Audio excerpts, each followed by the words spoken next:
promis, je reviens vers vous pour vous parler de 3 maladies rares reconnues par Orphanet. Il s'agit des kystes de Darloff, de l'arachnoïdite et de la syringomyélie. Pour ceux qui n'en souffrent pas ou qui n'ont pas un proche qui en souffre, ces 3 maladies leur sont peut-être inconnues. Mais sachez qu'il n'y a pas que le grand public qui ne connaît pas ces pathologies. Et c'est pourquoi nous en parlons tant. Ces maladies invisibles, comme bien d'autres, sont invalidantes et trop peu connues par le corps médical. Ou connues, mais sans vraiment savoir l'invalidité et les conséquences qu'endurent les malades de ces 3 pathologies. Alors aujourd'hui, j'accentue le point sur les symptômes pour que tous vous compreniez. Que les malades atteints des kystes de Darloff, d'arachnoïdite et de syringomyélite, malgré l'invisibilité de leur maladie neurodégénérative, endurent bien des souffrances, non seulement physiques mais morales, dues au rejet de leurs symptômes lors des consultations médicales.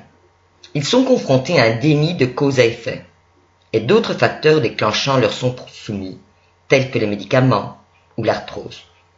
Pourtant, certains malades de ces 3 pathologies ne prennent pas de médicaments pour cause d'intolérance, et d'autres ne souffrent pas d'arthrose. Les malades atteints des 3 pathologies souffrent pourtant des mêmes symptômes, et ces symptômes sont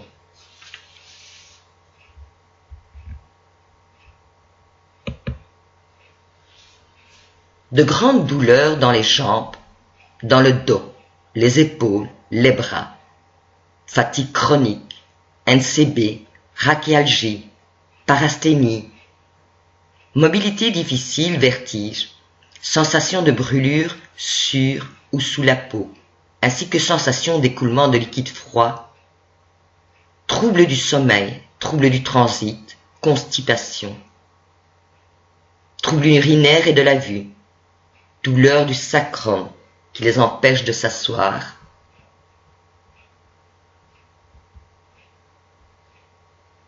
perte de masse musculaire, perte de mémoire à court terme, symptômes plus souvent retrouvés dans la syringomyélie, céphalée, nausées, vertiges. Symptômes plus rares, mais présents quand même, acouphènes et crises d'épilepsie.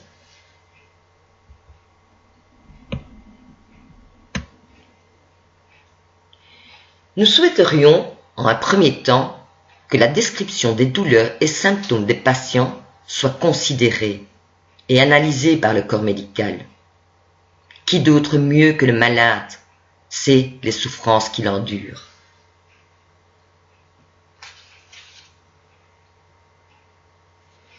J'aimerais aussi relever un point très important.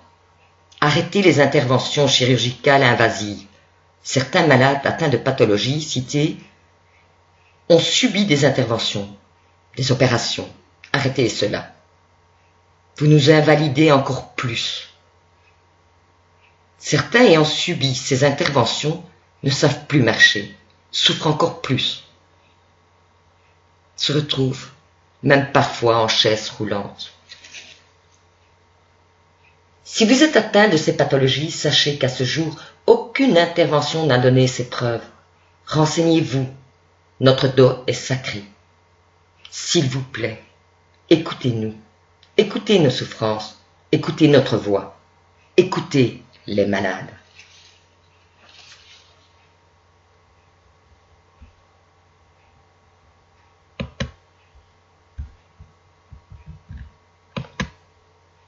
Dis-moi que ça a pris maintenant.